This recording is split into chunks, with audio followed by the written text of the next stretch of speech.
Hello प्यारे बच्चों, आप सभी का अपने YouTube चैनल में स्वागत है।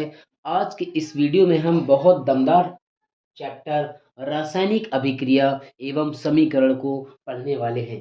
केमिस्ट्री का ये चैप्टर इतना इम्पोर्टेंट है कि बोर्ड एग्जाम में इस चैप्टर से प्रश्न जरूर पूछे जाते हैं।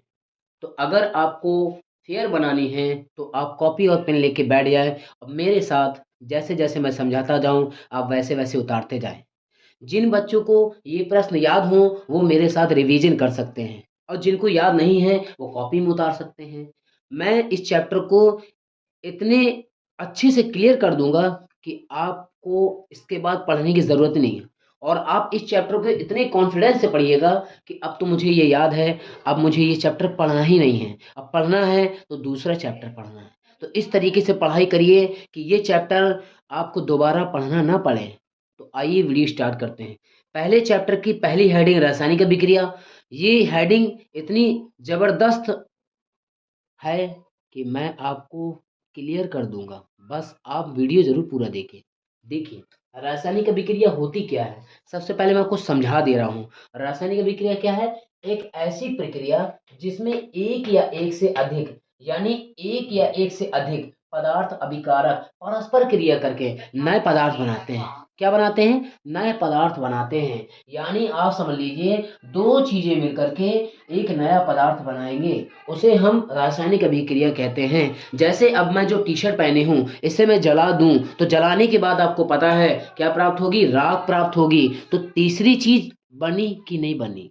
यही तो है रासायनिक अभिक्रिया। हमें करना क्या है? हमें CH4+O2 को क्या करना है? हमें इनको जलाना है। क्या करना है? जलाना है। जब हम इन दोनों को जलाएंगे तो हमें प्राप्त क्या होगा? कार्बन डाइऑक्साइड और जल। बात समझ में आई?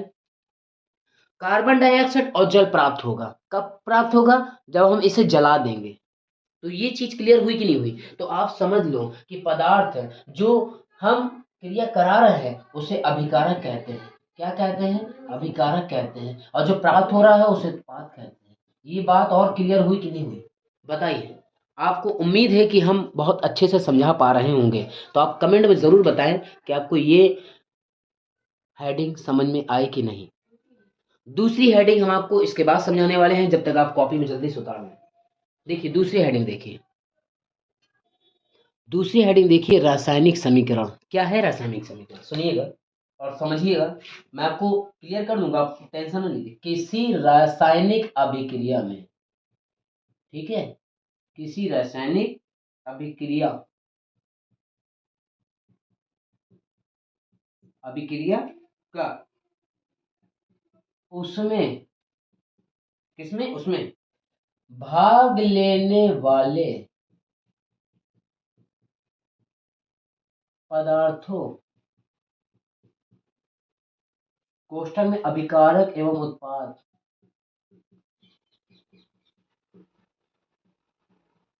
ठीक, अभिकारक एवं उत्पाद के प्रतीकों तथा सूत्रों का के माध्यम से संक्षिप्त प्रदर्शन रासायनिक समीकरण कहलाता है।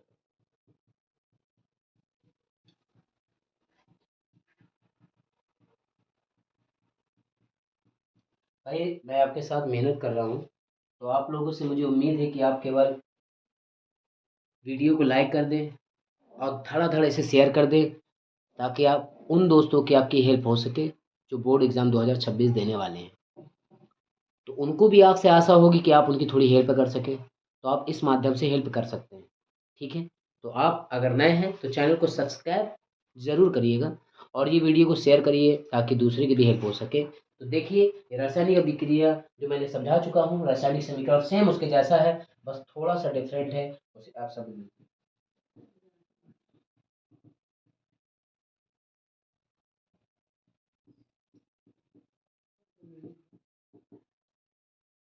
अब देखिए, रासायनिक अभिक्रिया का उसमें उत्पाद, रासायनिक अभिक्रिया जो होगी उसमें जो भाग लेंगे, समझ रहे हैं? जो भाग लेंगे यानी ये जो भाग ले रहे हैं इनको हम कहते हैं अभिकारक। गौर करिएगा और ध्यान से सुनिएगा, इन्हें कहेंगे अभिकारक। और जो इन दोनों की क्रिया से बनेगा उसे कहेंगे उत्पाद। ये पहले मैं आपको बता चुका हूँ, लेकिन इस वीडियो में भी क्लियर कर दे रहा हूँ, इस चैप्टर में भी। तो उसे क्या कहेंगे? उत्पाद कहेंगे। क्या कहेंगे? तो क्या करना है कि सुनिए, किसी रासायनिक अभिक्रिया का उसमें भाग लेने वाले पदार्थों, कोष्टक में अभिकारक एवं उत्पाद के प्रतीकों तथा सूत्रों के माध्यम से संक्षिप्त प्रदर्शन रासायनिक समीकरण कहलाता है। और आपको ये रिएक्शन दे देनी है। रिएक्शन क्या है? Fe2O3 plus Al is given out Al2O3 plus H3। ये आपका रासायनिक समीकरण था जो मैंने आपको लिख के दिखाया और समझाया। आप इसे कॉपी में जल्दी से जल्दी उतार लें, और अगर उतारने में समय लगता है तो फौरन स्क्रीनशॉट ले लें और बाद में इसे अपनी कॉपी में उतार लें। ठीक है। दूसरी अभिक्रिया दिखाते हैं हम आपको। सारा चैप्टर जो रासायनिक अभिक्रिया एवं समीकरण है, इसका निचोड़ लेके जो आया हूँ वो इसी वीडियो में आपको क्लियर करने वाला हूँ। बस आपको क्या करना है, वीडियो जरूर पूरी देखनी है। अगर आप पूरी नहीं देखेंगे तो आपको समझ में नहीं आएगा, और समझ नहीं आएगा तो पेपर में क्या लिखेंगे? तो फिर वही रिजल्ट आएगा जो सबका आता है, फिर आपको समस्या आ जाएगी। 9, 1, 9, 5, 5। तीसरी हेडिंग संयोजन अभिक्रियाएं। क्या होती हैं संयोजन अभिक्रियाएं? देखिए, वे अभिक्रियाएं जिनमें दो या दो से अधिक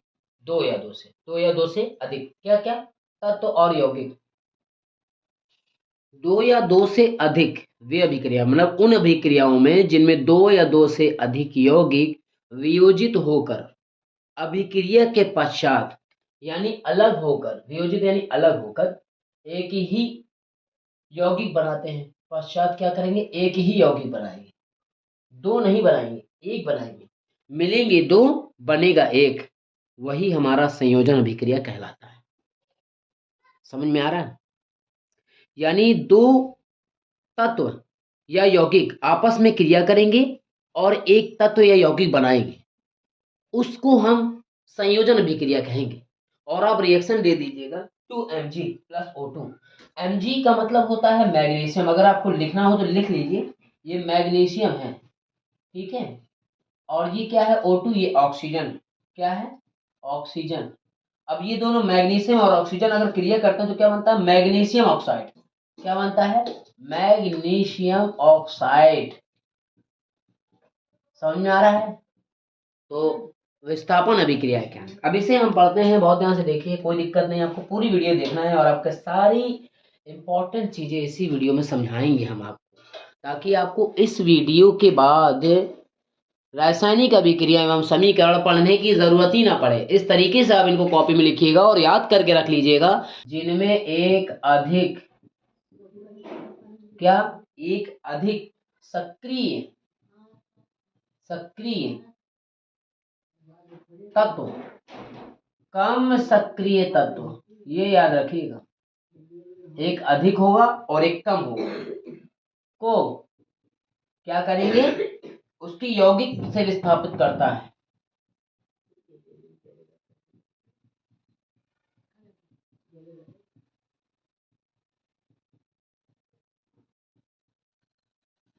उसकी यौगिक से विस्थापित करता है, तो क्या कहलाता है? विस्थापन अभिक्रिया कहलाता है।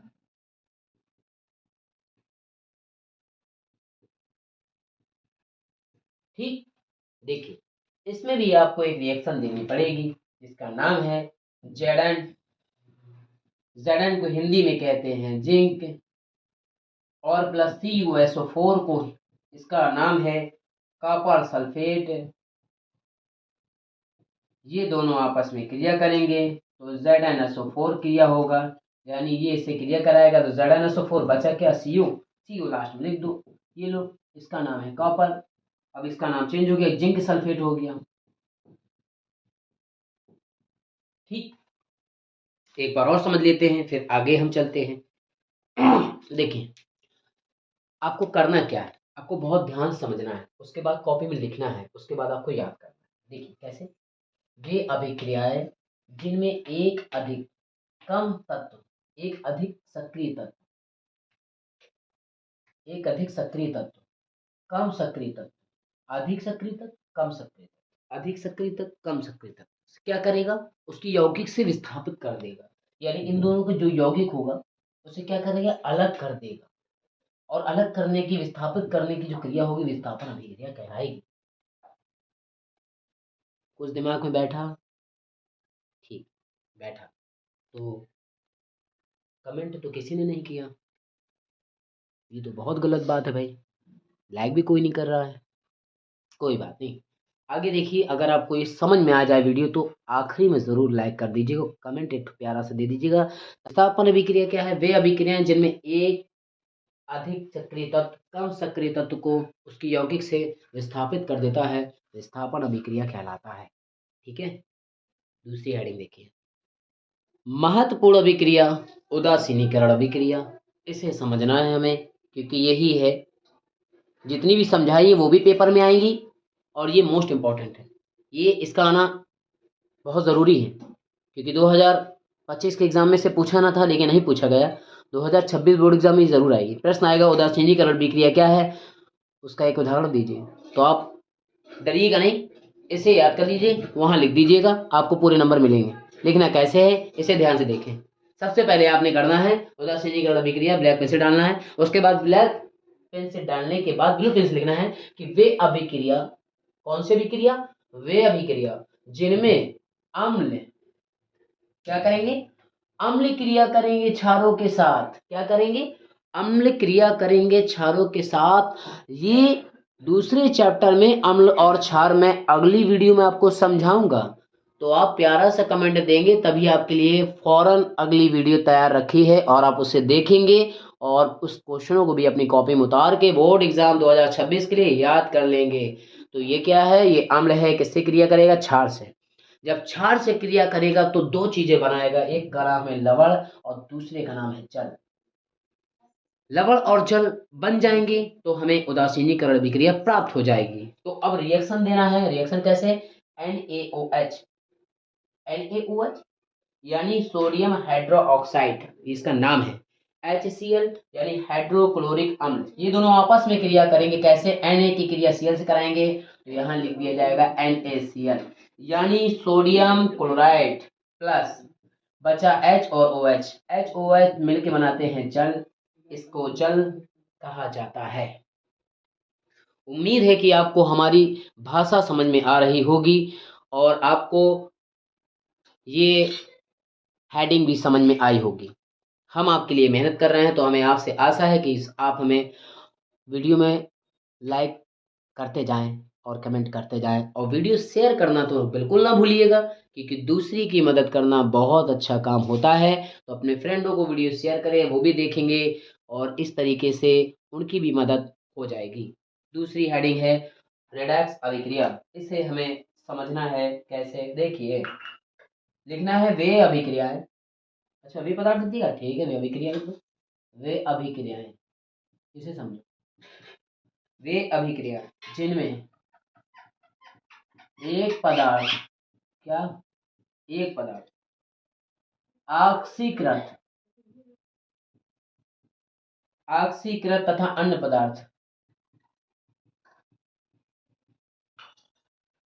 पदार्थ समान समय पर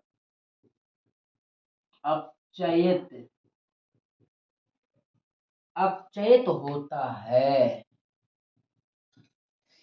रेडॉक्स अभिक्रिया कहलाता है।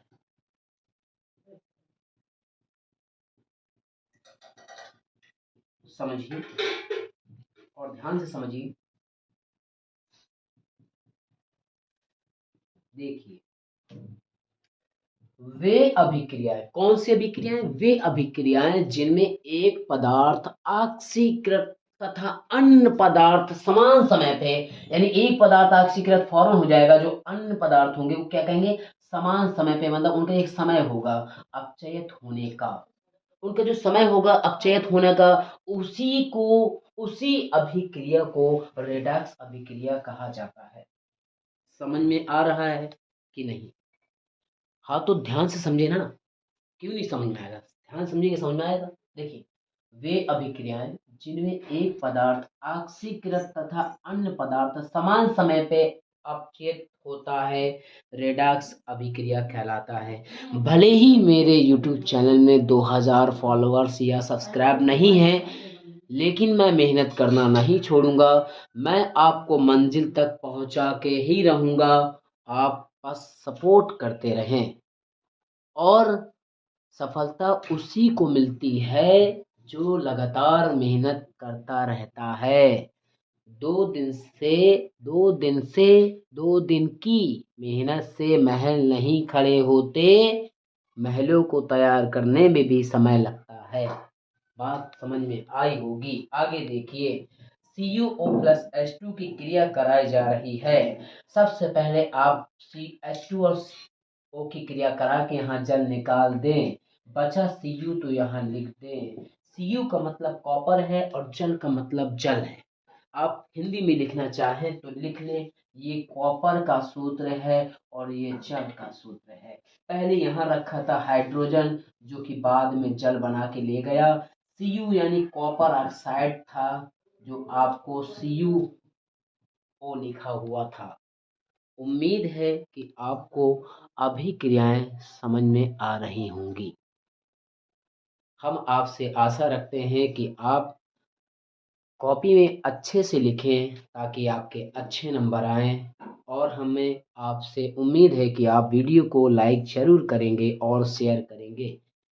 ये जो मेहनत की गई है 15 से 20 मिनट के लिए, ये सिर्फ आपके लिए थी, और आप इसे मेहनत का फल तभी आपको मिलेगा जब आप इसे अच्छे से याद करके कॉपी में लिखेंगे। बात दिमाग में बैठ रही होगी हमारी। इस हेडिंग को जल्दी से उतारें, और नहीं उतारना तो स्क्रीनशॉट ले ले, बाद में उतार ले, कोई दिक्कत वाली बात नहीं है। हम आपके लिए समझाने आए हैं तो हम आपको समय पूरा देंगे। इसके बाद जो हेडिंग है ऊष्माक्षेपी और ऊष्माशोषी, उसे भी हम इसी वीडियो में आपको क्लियर कर देंगे। उतर गया, बहुत बढ़िया। देखिए, ऊष्माक्षेपी तथा ऊष्माशोषी अभिक्रियाएं क्या है, उदाहरण सही समझाइए। एनसीईआरटी 2020-2024 में यह अभिक्रिया पूछी गई है, यानी 2025 में नहीं आई है। तो आप समझ सकते हैं ना कि ये 2026 में जरूर आएगी। और ये इतना इम्पोर्टेंट क्वेश्चन है कि ये अगर आपने तैयार कर लिया तो आपके 3 नंबर कहीं नहीं गए, और हो सकता है कि ये 7 नंबर में भी आ सकती है, लेकिन आएगी। तो इन अभिक्रियाओं के साथ 2-4 हेडिंग और जुड़ी होंगी, जैसे विस्थापन अभिक्रिया, रासायनिक अभिक्रिया, रासायनिक समीकरण। यानी अगर ये लॉन्ग में रखता है तो इसके साथ अभिक्रिया जोड़ के रखता है, और अगर लॉन्ग में नहीं रखेगा तो सेम ऐसे ही पूछेगा जैसा आपके सामने लिखा हुआ है। तो आप क्वेश्चन को भी उतारें और इसका आंसर बहुत ध्यान से समझे, 2026 के लिए मोस्ट इंपॉर्टेंट है। तो क्या है देखिए, ऊष्माक्षेपी अभिक्रिया तथा ऊष्माशोषी अभिक्रिया क्या है, उदाहरण भी देना है। आपको केवल उसकी परिभाषा और डिफिनेशन नहीं देना, डिफिनेशन तो देनी ही देनी है, उसके साथ आपको उदाहरण भी देना है। तो भैया मेहनत तो करनी ही पड़ेगी, और बोर्ड एग्ज़ाम को बहुत कम समय बचा है। तो जिन बच्चों को, अच्छा आप कमेंट में ज़रूर बताइएगा एक चीज़, कि जितनी भी मैंने हेडिंगें आपको समझाई हैं, क्या आपको पहले से याद थी,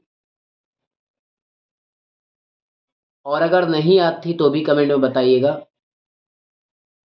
और जिनको याद थी वो क्या करें, वो एक बार रिवीजन ज़रूर कर लें, और जिनको नहीं याद थी वो अच्छे से याद कर लें और दिमाग बैठा लें कि बोर्ड एग्ज़ाम में समय बहुत ही कम बाकी है।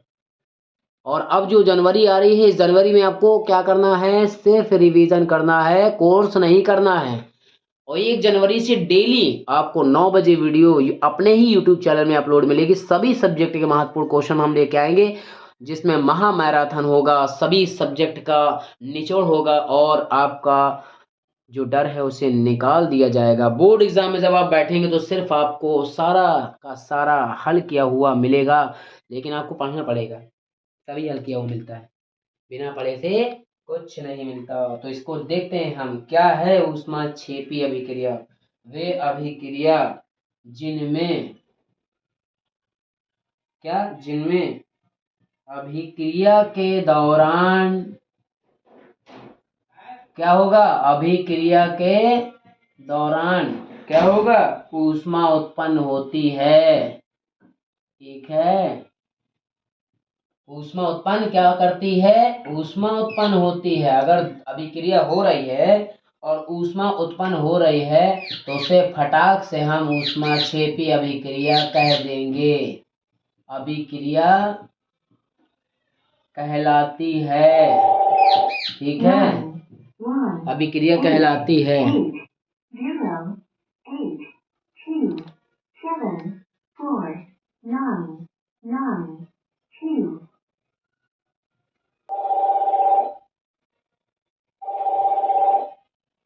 ठीक है, अभिक्रिया कहलाती है। मुझे लग रहा है किसी की कॉल आ रही है, लेकिन मैं रिसीव नहीं करूँ क्योंकि मुझे आपके लिए वीडियो बना रहा हूँ और आपका फ्यूचर मेरे लिए मोस्ट इम्पॉर्टेंट है। ठीक है प्यारे बच्चों, देखिए ऐसे ही करना चाहिए। अगर आप बहुत इंपॉर्टेंट काम कर रहे हैं तो आपको अगर लगता है कि आपका काम इम्पोर्टेंट है तो आप उसके बाद काम करने के बाद उस शख्स को बता दो कि मैं इम्पोर्टेंट काम कर रहा था। लेकिन इम्पोर्टेंट नहीं है तो फिर उठा लेना ही ठीक होता है। तो क्या है, देखिए, वे अभिक्रियाएं जिनमें अभिक्रिया के दौरान ऊष्मा उत्पन्न होती है, यानी दो अभिक्रियाएं एक साथ होंगी और उसमें ऊष्मा उत्पन्न होगी। जैसे पहले की लिखेंगे C+O2, C+O2 is given out CO2 और प्लस ऊष्मा उत्पन्न हो जाएगी। इसका नाम है, C का नाम है कार्बन, O2 का नाम है ऑक्सीजन और CO2 कार्बन डाइऑक्साइड। ठीक,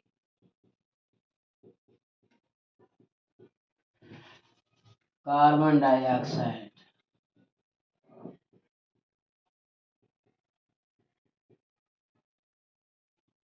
ये लीजिए, हमने इस चैप्टर को भी क्लोज कर दिया। ऊष्माक्षेपी अभिक्रिया इतनी सरल है कि आपको याद करने की जरूरत ही नहीं है। सुन लीजिए ध्यान से, सुन लीजिए बहुत ध्यान से कि वे अभिक्रिया जिनमें अभिक्रिया के दौरान क्या होगी? ऊष्मा उत्पन्न होगी। ठीक है, ऊष्मा उत्पन्न होगी, ऊष्माक्षेपी अभिक्रिया कहलाएगी। ऊष्मा शोषी अभिक्रिया, इसी में मैं आपको समझा दे रहा हूँ। इसी में समझा दे रहा हूँ। इसकी स्क्रीनशॉट ले लिए, देखिए फटाक से। ये देखिए चैप्टर क्लियर होने वाला है, बहुत जल्दी आप ध्यान से देखें। यही चीज तो लिखिए ना, वे अभिक्रिया जिनमें अभिक्रिया के दौरान ऊष्मा उत्पन्न होती है ऊष्माक्षेपी कहलाती है। आपको क्या करना है? आपको कुछ करना ही नहीं है ना। जहां लिखा है उत्पन्न होती है, कहाँ लिखा है? ये लिखा है, वहां लिख दिया जाएगा अवशोषित होती है। क्या लिख दिया जाएगा? अवशोषित होती है। और जहां ऊष्माक्षेपी लिखा है वहां हमें ऊष्मा शोषी लिख देना है। थी ना सरल अभिक्रिया? थी ना? तो बस फिर आपका चैप्टर पूरा रासायनिक अभिक्रिया एवं समीकरण कंप्लीट हो गया।